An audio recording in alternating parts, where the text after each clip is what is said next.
ചങ്ങായിമാരെ, ഇന്ന് ഉച്ചക്ക് കഞ്ഞിക്ക് നമുക്ക് ചക്കപ്പൂതിൽ ഓറാക്കിയാലോ? അതിനു വേണ്ടി ഞാൻ രാവിലെ തന്നെ ഏണിൻ്റെ മുകളിൽ ബെലിഞ്ഞ് കയറി. അങ്ങനെ നമ്മൾ അടുത്തൊരു ചക്കപ്പൂതിൽ കിട്ടിയിട്ടുണ്ട്.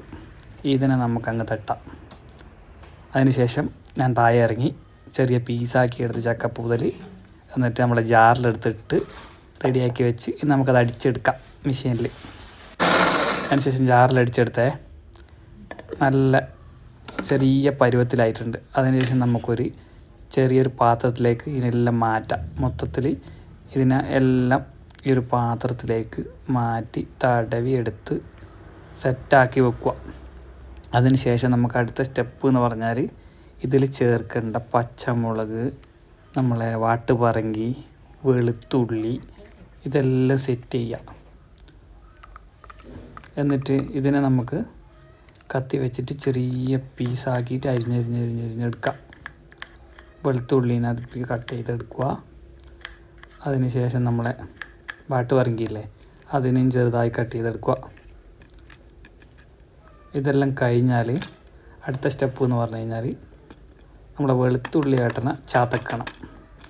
അതിനെ നമുക്ക് കുത്തിച്ചതച്ച് ഇഞ്ച പരിവാക്കിയിട്ട് നമ്മളെ ഇതിലേക്ക് ഇടാൻ വേണ്ടി തയ്യാറാക്കി വെക്കാം.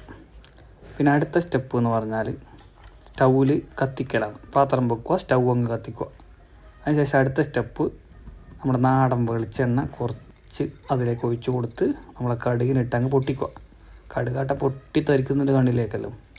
അതിനുശേഷം നമ്മളെ വാട്ടുപറങ്കി, വെളുത്തുള്ളി, പച്ചപ്പറങ്കി ഇതെല്ലാം ഇട്ട് കൊടുത്തിട്ട് ശരിയായിട്ടൊന്ന് ഇളക്കിയെടുക്കുക.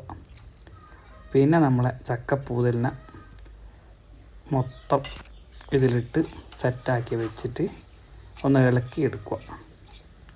നന്നായിട്ട് കുറച്ച് സമയം ഇളക്കിയെടുത്തതിന് ശേഷം നമ്മുടെ തേങ്ങ കുറച്ചായിട്ട് അതിൽ ഇട്ട് കൊടുക്കുക. എന്നിട്ട് അതിന് ശേഷം നന്നായിട്ട് ഇളക്കിയെടുത്ത് ഇത് പറഞ്ഞ പോലെ. ഇതൊന്നും ഞാൻ ഉണ്ടാക്കുന്നതല്ല കേട്ടോ, ഇതിൻ്റെ എല്ലാ ആൾ നമ്മളെ ഉമ്മയാണേ. മൂപ്പർ നല്ല രീതിയിലാക്കി വെക്കുന്നുണ്ട്. നമ്മളെ ചക്കപ്പൂതലോറ് റെഡി ആയിട്ടുണ്ടേ. നമുക്ക് അതും കൂട്ടി ഒന്ന് കഞ്ഞി കുടിക്കാം.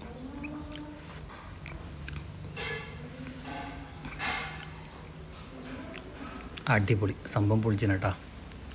വിചാരിച്ച പോലെയല്ല, ഇതെല്ലാം നാച്ചുറലാണ്. സൂപ്പർ സംഭവം.